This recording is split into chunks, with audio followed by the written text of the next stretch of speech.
মা, দিগন্তে তাকিয়ে দেখো, রক্তিম মেঘে সর্বনাশের আভাস। ওই সর্বনাশের আগুন পেরিয়ে আমার দুয়ারে এসে দাঁড়ায়নি কোনো আনন্দ। অঞ্জলি পেতে কেউ বলেনি জল দাও।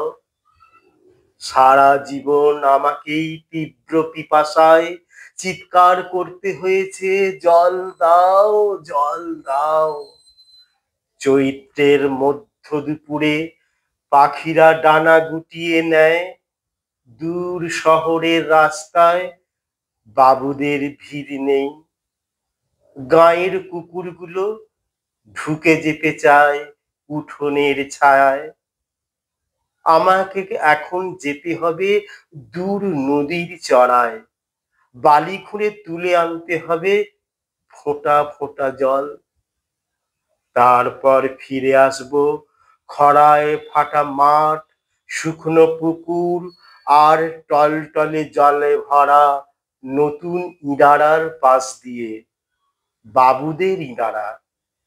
তৃষ্ণায় ডুবে যায় আমাদের গোটা গাঁ, কুকুর আর মানুষের জীব ঝুলে পড়ে।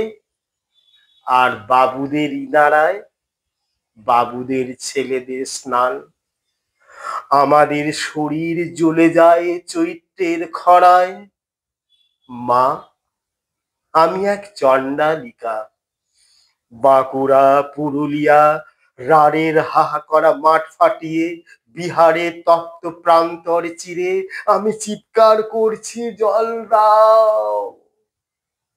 আর আমার সারা শরীরের রক্ত উঠে আসছে মাথায়। মা, এক ফোঁটা জলের দাম আমাদের গোটা জীবন।